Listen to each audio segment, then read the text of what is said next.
Hi everyone and welcome back. If you saw my most recent Dollar Tree haul video, then you know that I found some awesome farmhouse items. We're going to use some of these to create some beautiful home decor in today's video. I hope you enjoy each project and find tons of inspiration. For our first project, we are using this sign. Now, I love that it already looks like pallet wood. It has these grooves in it, and we're also using one of Dollar Tree's stencils. I'm going to tape this down on all sides to make sure that it's not going to move around or move up and down as I paint it. Now, before I paint it, I was afraid that it would bleed through, so I'm going to take some Mod Podge and apply this over all of the areas that I'm going to paint. I am also going to make sure that I let that Mod Podge dry completely before I apply the paint. I'm applying a black chalk paint using a Dollar Tree sponge brush, and I'm pouncing this up and down with thin layers. You don't want to apply too much. Now, some of the glue does settle in the grooves of this sign, and I'll show you how I fix that in just a little bit. Now, while the paint is dry, I'm going to carefully remove all of that tape and then pull the stencil up as straight as possible so that it doesn't move the paint around. Now, see here, that's where some of that Mod Podge kind of clumped up underneath the stencil. So I'm just going to take a paintbrush and wipe those areas out. And then if you can't get all of the Mod Podge off, you can take a thin piece of sandpaper and just very gently go in between those grooves to clean those areas up. Now we're going to use some of these gorgeous farmhouse animals on stands that I found at Dollar Tree. Now I want to remove the stands from these, so I'm going to sit this on my cutting board, use my utility knife, and score it about 5 or 6 times on each side right below the feet, right above that stand. And then very gently kind of wiggle it until it pops loose. And this worked like a charm. So I'm going to do that for the pig as well as the cow. And you'll want to make sure that you sand those bottom pieces because they're going to be kind of rough. Then we're going to take some black paint and we're going to touch up those areas at the feet, but we're going to flip that pig around to the back side.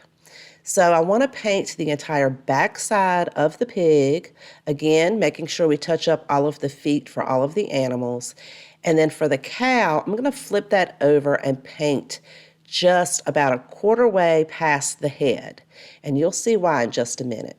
And for the chicken, you just need to touch up the feet. You don't need to worry about painting the back of it.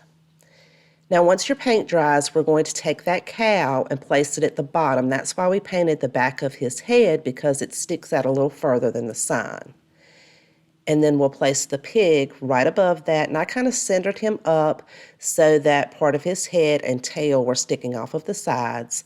And then we'll add the chicken right above that. And this project is finished, and I just love how this turned out.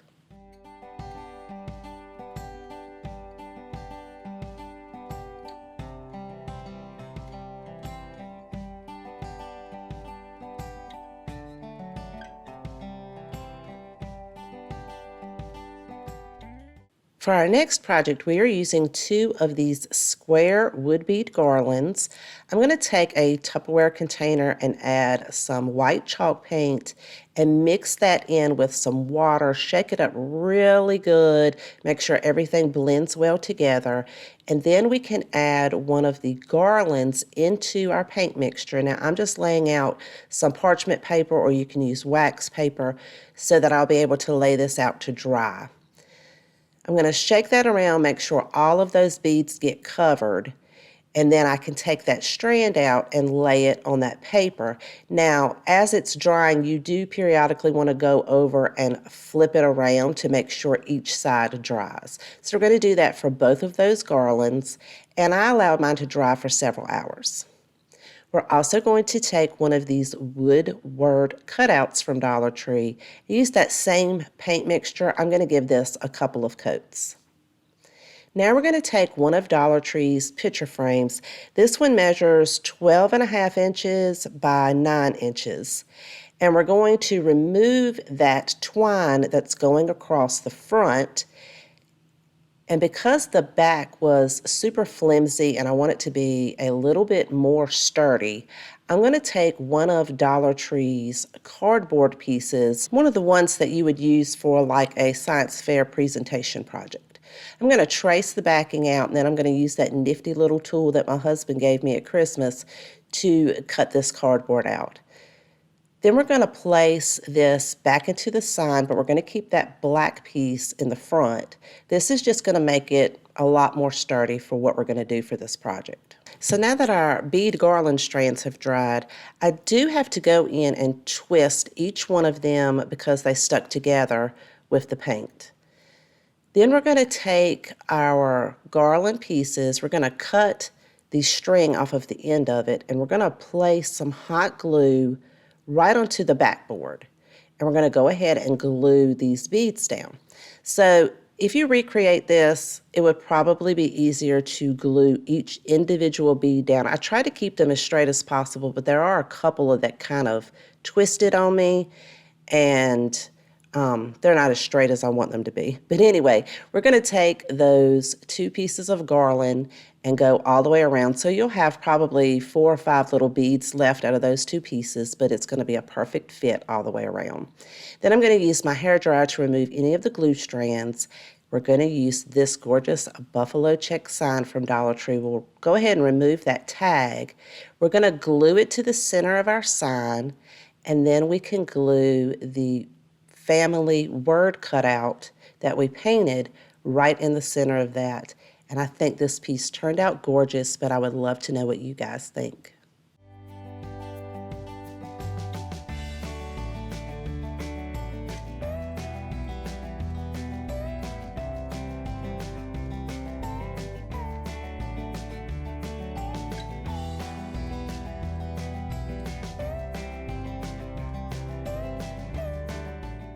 We're going to be using 2 of Walmart's round wood signs. They're around $1 a piece. Go ahead and remove the stickers and the staples. And then because the edging was rough, I lightly sanded that. We're also using one of Dollar Tree's bead wreath forms. I just want the beads, the stained beads, so I'm going to take the wreath form apart and then slide those beads off. Now we're going to do something really fun with these wood rounds. I'm using acrylic paint in the color Burnt Umber, and I'm going to paint one side, the edges, and then a little bit on the back side. Then we're going to take some Elmer's glue. We're going to apply a generous amount of glue on there and then spread it all over our piece of wood, including the edging. And while that glue is still wet, I'm going to take some white acrylic paint and go directly over top of the glue. So while that is still wet, once you have spread it out, I'm going to take my hairdryer on the high setting and go over it, and it forms the most beautiful crackled paint. So the more glue you apply, the deeper the cracks are. See, I applied a generous amount of glue on this one, and the next one I didn't apply as much glue, so it did not provide the deep cracks that I wanted, but that's okay because this one's going to be on the bottom. You're really not going to see that one. Then I'm going to take one of these candle holders. Now this one came from Target last year, but Dollar Tree has candle holders too. And I'm going to use some truffle chalk paint because this is a non-porous surface, and I didn't think that the acrylic paint would really adhere to that well. So we're going to do the same technique by putting our darker paint on there, letting it dry, then applying our glue. While it's still wet, we'll add our white paint and then spread that mixture out. And while it is still wet, we'll take our hair dryer, of course, on the high setting, go around and just watch those gorgeous cracks form. So once everything has completely dried, and it does take several hours for that glue to dry, we're going to take some Gorilla Glue and we're going to glue our square beads on the back side of one of our forms. So this is going to be the bottom of my riser. So that's why I wasn't too worried about the crackle finish on the bottom. I like the one on the left the best, so I want that one to be on the top. And I love using this Gorilla Glue because it's going to give me time to move these beads around if I need to, because it takes a couple of hours for that to set. Then I'm going to apply some glue directly on top of the beads, but I'm kind of keeping it closer to the inside so you won't see the glue itself, even though it dries clear. You're going to set your other piece on top and then set something heavy on it and let it set for a couple of hours so that glue will set up. Then we're going to take our candle holder, we're going to put the Gorilla Glue on top of that, and then I'm going to place it on the bottom of my riser. Again, let it set for a couple of hours, and because I'm a little extra, I like to measure to make sure it was centered. But you could decorate this in so many different ways, and I love the way this crackle finish turned out.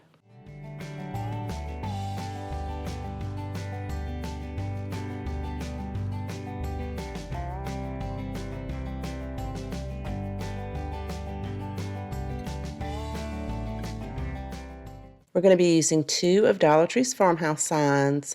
Remove the hangers and at the top measure down 8 inches and make a line. We're going to do that for both of the boards, and then we're going to set these on a cutting board and use a utility knife to very carefully score this about 5 or 6 times, and then you should be able to snap it. And then if some of the edging stays on there, just trim that off with your utility knife. We'll do the exact same thing for the other board. So you're going to have 2 longer pieces and then 2 8-inch pieces. Using the 2 8-inch pieces, we're going to flip those over and hot glue 2 tumbling tower pieces to each side. So at the bottom, you want it to be flush at the bottom and the side. And then at the top, you don't really want to go all the way to the top, but you do want to make sure it's flush to the side. We'll do the exact same thing for the other 8-inch piece. Then we're going to take our longer piece and we're going to set it up so that we can take our shorter piece and attach it to the end. So the longer piece is actually going to sit directly in front of the shorter piece, and we're going to attach that using the hot glue on the tumbling tower pieces. And you want to kind of try to keep it as straight as possible because we're creating a crate. So once that glue sets up, you're going to do the exact same thing on the other end with the 8-inch piece by gluing that and making sure that your pieces stay flush to the bottom. Then we can add our final piece directly to the top. Now we'll need a bottom for this, so again, I'm going to go ahead and get out that cardboard piece from Dollar Tree. And I'm going to trace out the box itself, the bottom of it, and then go ahead and cut that down. So obviously you're not going to want to set anything heavy in this crate since it really doesn't have a strong bottom. To hold that cardboard up, we're going to add 6 more tumbling tower pieces flush to the bottom so that we can glue that cardboard directly to the bottom of our box. And this crate is so cute, and you can decorate it in so many different ways and use it for storage, for lightweight items. I just think it turned out beautiful.